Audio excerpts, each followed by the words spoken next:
আমেরিকায় আমি কিন্তু বাড়ির সামনে ব্রেকফাস্ট করতে করতে সকালবেলায় হরিণ দেখতে পাই মাঝে মাঝেই। নমস্কার, আমি সুবর্ণা চলে এসেছি আপনাদের সামনে আমেরিকা উইথ বাঙালিয়ানা চ্যানেল থেকে একটা নতুন ব্লগ ভিডিও নিয়ে। কেমন আছেন সবাই? আশা করি খুব ভালো আছেন, আমিও মোটামুটি আছি। চলুন আজকের ব্লগটা শুরু করা যাক। নিয়েছি এখানে, এবার এতে দিয়ে দিচ্ছি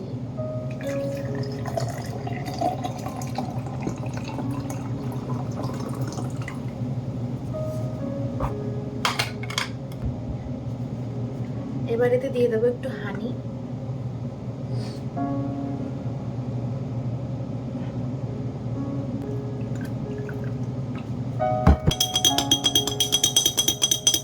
এই যে রেডি হয়ে গেছে আমার বিটরুটের জুস।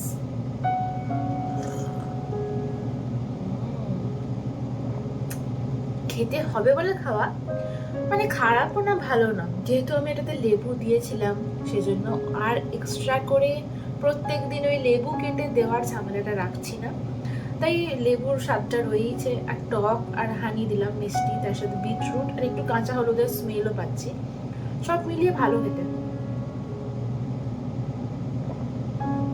এটা ধরো আমাদের স্কিন ভালো রাখবে, তাই জন্যই আমি আরও এটাকে খাই, কারণ আমার মুখে প্রচুর ব্রণ ছিল আর এখনো ব্রণ আছে, ঠিক হয়নি, সেই জন্যই আমি এটাকে খাই। এখন আমি বিটরুটের জুসটা খাবো এই জানলার ধারে বসে বসে। এই দেখো এটা কি সুন্দর লাগছে, এটা আমি বানিয়েছিলাম। আর এখন জানলার ধারে প্রকৃতি দেখতে দেখতে জুসটা খাবো আমি। এই দেখো হরিণ,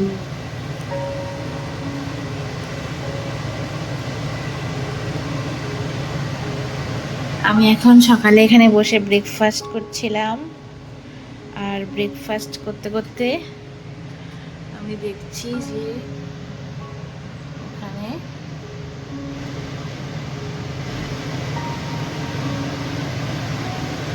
চলে গেছে ওদিকে।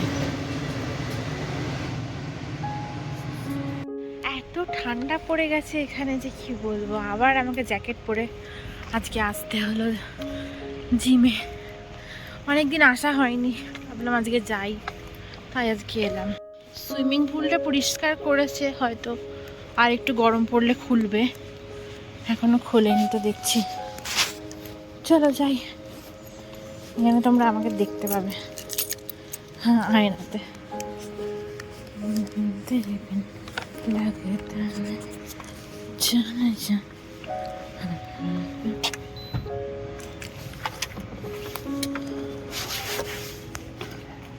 যাই হোক,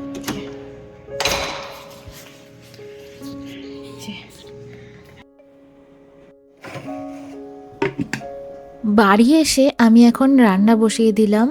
আজকে আমি বানাবো ডিমের একটা নতুন রেসিপি। অ্যাকচুয়ালি এই রেসিপিটা কিন্তু আমি কোথাও দেখিনি, আমার হঠাৎই মনে হয়েছে যে এগুলো মিক্সড করে বানালে কেমন হবে, তাই আমি নিজের মন থেকেই এটা বানাচ্ছি। হয়তো এরকম রেসিপি অনেকেই বানিয়েছে, আই ডোন্ট নো, বাট আমার এটা ইচ্ছা হয়েছে তাই বানাচ্ছি। তো প্রথমেই আমি কিছু ডিম সেদ্ধ করে নিয়েছিলাম। আশা করি ভিডিওটা তোমরা পুরোটা যারা দেখছো প্রথম থেকে তারা নিশ্চয়ই দেখেছো। সকালবেলায় উঠে আমি ডিম সেদ্ধ করতে দিয়েছিলাম। অ্যাকচুয়ালি সকালে উঠে আমার ডিম সেদ্ধ খেতে ইচ্ছা করে মাঝে মাঝে, এক দিন তো সেটা খাই, আর না হলে রান্নাতে তো লেগেই যায়। তাই এখানে আমি কিছু ডিম সেদ্ধ করে নিয়েছিলাম। এবার এই ডিমগুলোকে আমি মাঝে কেটে নিচ্ছি। এবার একটা কড়াই বসিয়ে দিয়েছি, কড়াইয়ে আমি ডিমগুলো নুন আর অল্প একটু হলুদ দিয়ে ভাজতে দেব, বেশি হলুদ দেব না। অ্যাকচুয়ালি ওই একঘেয়েমি ওই ডেইলি ডেইলি ডিমের একই স্বাদের ঝোল খেতে আমার ভালো লাগে না। আর এখানে টমেটোগুলো খুবই টক, মানে একটু টমেটো দিলেই বেশি যেন টক হয়ে যায়, তাই জন্য আমার মাছের ঝোল বা ডিমের ঝোল খেতে ভালো লাগে না। তাই ভাবলাম আজকে অন্য রকমভাবে বানাই। এই যে দেখো ডিমগুলো আমি প্রথমে ভাজতে দিয়েছিলাম, যেহেতু অর্ধেক করে নিয়েছি তাই প্রথমে উল্টো দিকটা দিয়েই ভাজতে দিয়েছিলাম, তারপরে উল্টে নিয়েছি। ব্যাস, এবার ভাজা হয়ে গেছে এগুলো, এগুলো আমি এবার তুলে নিচ্ছি। গল্প করতে করতে আমি তোমাদেরকে কিছু কথা বলি, ঠিক আছে? এই যে ধরো এখানে সকালবেলায় হরিণটা দেখলাম, এটা কিন্তু আমি মাঝে মাঝেই দেখতে পাই। তখন হয়তো ভিডিও করি না, বা ভিডিও করতে করতে হরিণটা চলে যায়। এরকমও অনেক সময় হয়েছে। অবশ্য এর আগে আমি তোমাদের একবার দেখিয়েছিলাম যে আমি জিমে যাচ্ছিলাম, হাঁটতে হাঁটতে আমার সামনে দিয়ে হরিণগুলো ছিল।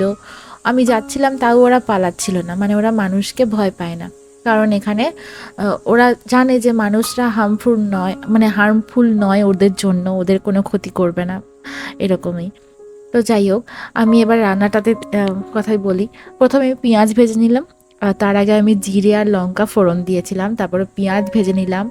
এবার আমি যে পেস্টটা বানিয়ে রেখেছিলাম সেই পেস্টটা দেবো। তার আগে কিছু মশলা দিয়ে দিলাম, জিরে গুঁড়ো, ধনে গুঁড়ো, কাশ্মীরি লঙ্কা, নুন, এই কটা মশলাই দিয়েছিলাম, হলুদ দিইনি। এখানে দিয়ে দিলাম আদা রসুন বাটা। আর যে পেস্টটা আমি প্রথমে মিক্সিতে বেটে নিলাম সেখানে দিয়েছিলাম কিছুটা কাজু, তারপরে ধনে পাতা আর সাদা তিল আর পেঁয়াজ, এইগুলো আমি বেটে নিয়েছিলাম। আর তারপরে আমি কিছুটা পেঁয়াজ ভেজেও দিয়েছিলাম।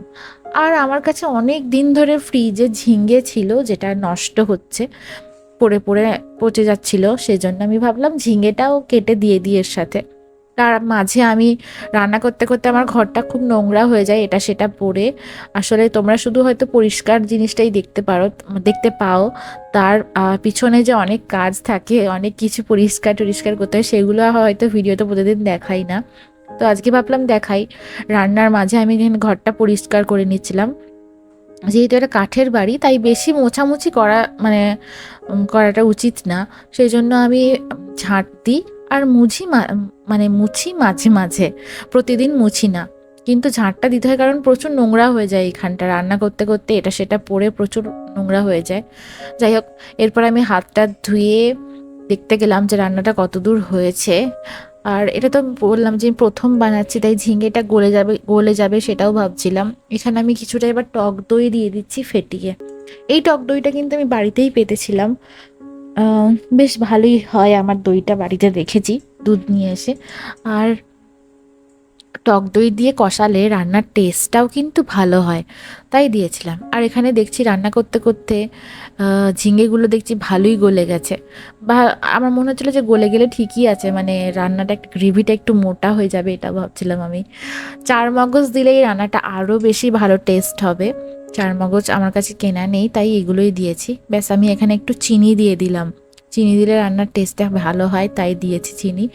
এবার একটু ঢাকা দিয়ে দিয়েছিলাম, তারপরে কিছুক্ষণ রান্না করার পর আবার একটু জল দিয়ে নাড়াচাড়া করে আবার ঢাকা দিয়ে দিলাম কিছুক্ষণের জন্য। আর গ্যাসটা একটু বাড়িয়ে দিলাম। এর আগে অবধি যখন দই দিয়েছিলাম তখন গ্যাসের ফ্লেমটা একদম লো ছিল। এটা তো গ্যাস না, ওটা ইলেকট্রিক, মানে কারেন্টের সাহায্যে রান্নাটা হচ্ছে। আচ্ছা, এরপর আমি এখানে জামা কাপড় কাচতে দিয়ে দিলাম, তারপরে বিছানা গুছিয়ে নিলাম। এরপরে আমি যে জামা কাপড়গুলো শুকিয়ে গেছিলো সেগুলো গোছ করে রাখছিলাম আলনাতে। তো এই কাজটাও করে নিচ্ছিলাম। প্রত্যেকদিন দেখাই তোমাদের, মানে কি কি করি সারাদিনে সেটা আর আমার দেখানো হয় না, ওই টুকটাক, মানে ওই 5-10 মিনিটের ভিডিওতে আমি আর কি কি কভার করব, তাই জন্য পুরোটা দেখাতে পারি না, তাহলে ভিডিওটা অনেক বড় হয়ে যায় আর দেখতে তোমাদেরই বোর লাগবে, তাই দেখাই না। চলো এবার রান্নাতে ফিরে আসি। রান্নাতে এসে দেখলাম যে ভালোই তেল ছেড়ে গেছে। এরপরে আমি আরও একটু জল দিয়ে দিয়ে মাঝে মাঝে কষাচ্ছিলাম এটাকে। এরপর আর কিছুই না, ওপর থেকে একটু কাসুরি মেথি ছড়িয়ে দিলাম, কাসুরি মেথি দিলে টেস্টটা বেশ ভালো হয় রান্নার। এবার আমি ডিমগুলো ওপর থেকে ছড়িয়ে দিলাম, তারপরে কিছুক্ষণের জন্য ফুটিয়ে নিয়ে রান্নাটা শেষ হয়ে যাবে। একটা ইজি রান্না, তার সাথে নতুনত্ব, খেতেও হয়েছে। আমি টেস্ট করে দেখলাম মাঝে একবার, মানে এটা টেনশনেই ছিলাম যে ঝিঙে দিচ্ছি, তারপরে আবার কাজু তিল এগুলো দিচ্ছি, কেমন হবে টেস্টটা, আমি একটু টেনশনেই ছিলাম। যাই হোক, তারপরে লাস্টে গিয়ে দেখলাম খেতে ভালোই হয়েছে। এটা এতটাই ভালো হয়েছে যে আমার হাজব্যান্ডও যখন বাড়ি এসে বললো তখন ভালো হয়েছে, তখন আমারও শুনে ভালো লাগলো। তো আমি এখন দুপুরে স্নান টান করে পুজো করে নিলাম, তারপরে এখন খেতে বসলাম। আর ঝিঙে খেতে আমার ভালোই লাগতো বাড়িতে। আমি বেশিরভাগ সময় ঝিঙে আলু ভাতে খেতাম, একটু জিরে আর শুকনো লঙ্কা ফোড়ন দিয়ে আমার মা করে দিত।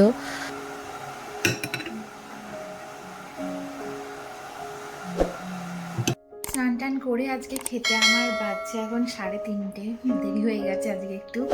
ওই আর কি, একা থাকি, ইচ্ছা করে না কিছু আর কি। চলো এটা খেয়ে দেখি আবার কেমন হয়েছে। ফাটাফাটি। এরপর আমি আবার টেবিল মুছে নিলাম, যেখানে রান্না করলাম সেটাও মুছে নিলাম, আর কড়াইটা ধুয়ে নিয়েছি বাইরেই, আর ডিশওয়াশারটাও চালিয়ে দিয়েছি এখানে। এরপর দেখি কি করা যায়।